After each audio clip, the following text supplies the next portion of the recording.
How's it going, Yankee fans? Welcome back to Fireside Yankees with your boys Alex and Ryan. Today we're talking about Michael King and why he's kind of got ace qualities. Like, he's really freaking good at baseball. Michael King has so much upside, and today we want to talk to you guys about his transition to the bullpen, or rather to the starting rotation from the bullpen, and where we think he could land. Like, this team obviously could go out and get Yamamoto. They could bring back a guy like Montas or Severino on cheaper deals. They have a couple of options here, but Michael King making that transition, and he has some really great things to say in terms of, pitching 150 plus innings next year. He thinks he can do it. He said his elbow and the surgery, he feels it's reinforced. He feels like it's really good. He had no problems with this year. That's exactly what we wanted to hear. And everything moving forward seems to be a progression model that leads to him being a very good arm in this rotation. Now, we're going to talk about his numbers overall and what he did as a starter this season. Not many people thought he was going to be as good as he was. Even Matt Blake was like, expectations, he blew them out of the water. So that's exactly what you want to see. Michael King is a competitor, guys. He's like, I hope the Yankees, he literally said, I hope the Yankees bring players in so that I can beat them. Like, that's exactly what you want to hear from players on your team. He wants the challenge. He wants the competition because he said it's going to make everybody better, including himself. And I love that about Michael King. He's a true competitor. He's a guy that we can rely on as a starter, as a bullpen arm, whatever we need. He is there to fill a very flexible role. So Ryan, before we dive into Michael King, I know you have a lot of information on him. He's one of your favorite guys, a guy that you have a lot of faith in. How you do tonight, my friend? I'm doing great. And, you talked a lot about, like, Michael King, what he's going to try to do workload next year. And something that he accomplished this year that I thought was really cool for him was he finally crossed the 100 inning threshold. Now, in 2021, coming into that season, he talked about just wanting to give the Yankees 100 quality innings however he could, whether it was as a starter, as a reliever, as a mix of both, which is kind of what he was that year. And an injury to his finger while he was lifting over the summer kind of cut that short. He only finished with 63 and a third innings. And then obviously last year, on pace to have a really, really, really good reliever season, and he did have a really good season, but he could have honestly been, one of the best relievers in all of baseball last year. And you think of that elbow fracture, and it cut his season short, and we don't know if that affected the Yankees in the postseason a lot or not, but he was certainly an important part of that bullpen, and one of the best relievers in baseball that year. And entering 2023, it really didn't look like he would ever get that chance to start again. You're coming back from an elbow fracture, the rotation looked kind of filled out. They already had a bunch of competitions. They didn't even include King in the competition. It was Brito, it was, Schmidt, Herman, guys like that. And after enough injuries and after enough just kind of just chaos, honestly, that's the best way to describe this season. Michael King found his way into the rotation, and when he was slotted back into the rotation permanently, without being pulled back out to be a reliever again, it was over his final 6 starts. All of them happened in September and October, and he was averaging 5 1/3 innings a start. He had a 2.27 ERA, 2.62 FIP, 1.1 FWAR, which is all really, really good for that type of sample size. He struck out over 30% of batters faced, walked around 5%, so that's a 26.2% strikeout to walk rate. And the quality of opponent he was facing wasn't bad either. He faced the Houston Astros at home, who have a 105 WRC plus at home. He also faced teams like Boston at home, who had a 107, Toronto 102, and then Toronto on the road, and Toronto has a 111 WRC plus on the road. And if you remember, Alex, that was that start where he went 7 innings and just absolutely dominated the Toronto Blue Jays lineup. And look, there are things King is going to have to work on. Number one, I think he could do a little bit of a better job of avoiding hard contact to the start. I think sometimes he's a little bit in zone too much, and he struggles to get guys to fish out of the zone. But overall, like, that's nitpicking, right? Like, we're trying to find things at that point to work on. And if you're Michael King, you know that you've got the stuff, right? Like, when you talk about stuff plus, 107 stuff plus on the fastball, 108 on the sinker, 147 on the slider. The changeup isn't very good in terms of stuff plus at 64, but stuff plus isn't a metric that does well with changeups in the first place, so I take more stock in the fastballs and the sliders anyways. And when you have 4 plus pitches in terms of result, 3 of them definitely plus pitches in terms of stuff plus, and that slider, which is maybe one of the best sliders in baseball, it's hard for you to really sit here and see a world where Michael King can't make it as a starter. I talk about, the importance of pitch diversification and having different offerings to different type of hitters. When you have pitches that move vertically, that rely on vertical deception, and pitches that rely on horizontal deception, you can tinker around with that and kind of throw pitches that platoon to righties and lefties. He throws his sinker and sweeper 79.1% of the time to righties, and against lefties, he goes fastball changeup, forcing fastball changeup nearly 60% of the time. So you can see that there's a stark difference in usage against lefties and righties. I think that's really smart. I think that's really innovative. And of course, you can also go case to case. So for example, George Springer does not do very well against right-handed changeups. And if you notice what his usage of changeups are, you see that when he faces George Springer, he throws plenty of them. So he seems to be a really smart guy. He seems to do a really good job of pre-game preparation. Another big thing here, Alex, and it kind of ties into some earlier episodes we did this offseason, he works really well with Austin Wells, and I think that's really encouraging. So, Alex, I think that tandem and that dynamic, those two are going to, make each other better. These two are only going to grow together as, King kind of gets his feet wet as a starter, Wells continues to get his feet wet as a catcher. How do you think that dynamic can help these two going into 2024? Yeah, I mean, look, right now, the Yankees, let's say we're playing the game that the Yankees don't make any like big signings in free agency and they stick to what they have. And maybe let's say they assume they bring back Montas or Sevy. Probably Montas, I think they would lean on a 1 year like cheaper deal. You're looking at a rotation that has Garrett Cole, looking at a rotation that's Carlos Rodon, who needs to bounce back. If Carlos Rodon doesn't bounce back, we're in deep trouble. And then you have Nestor Cortez coming back from injury.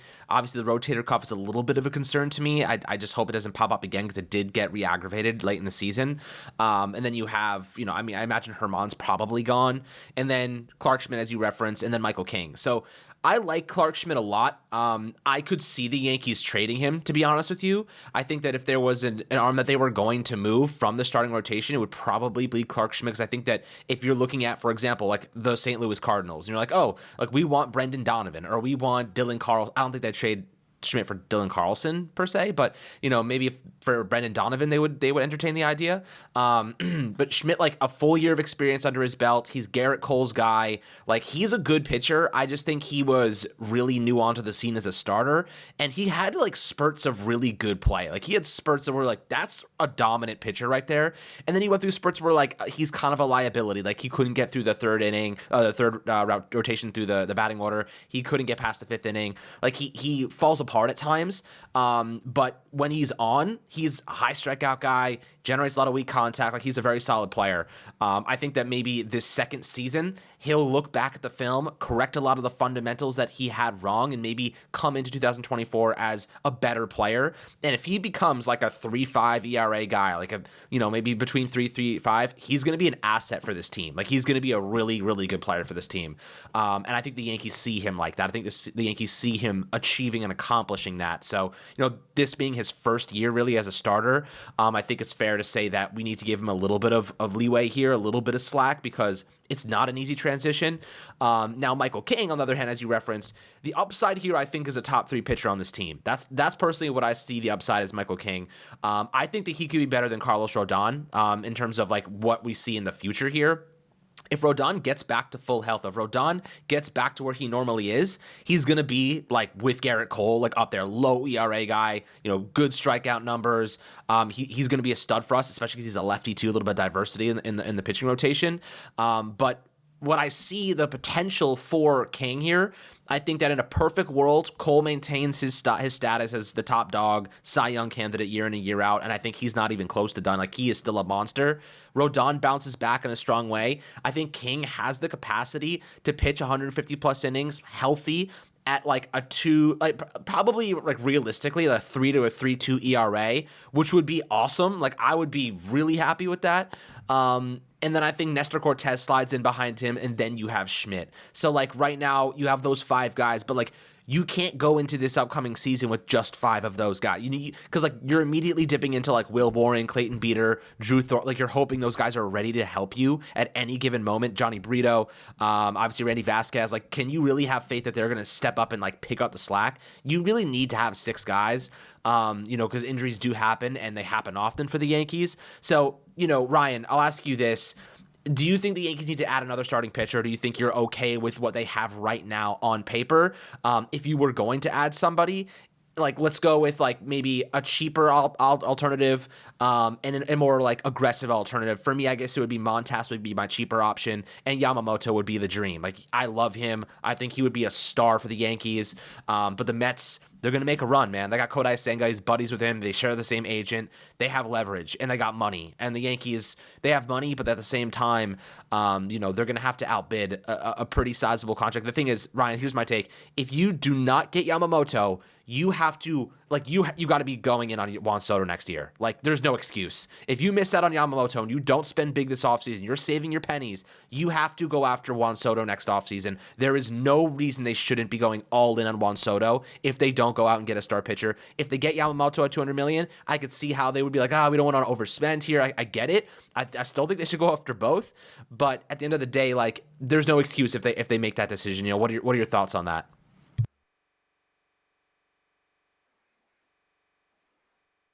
Yeah, the way you kind of talk about like the Yankees need to make that splash, right? Like we can't sit here and try to pinch pennies and kind of efficiency our way into a World Series. Now you need efficiency. You need to be able to exploit market inefficiencies and kind of make those reads and develop guys within and get production out of rookies and all that stuff.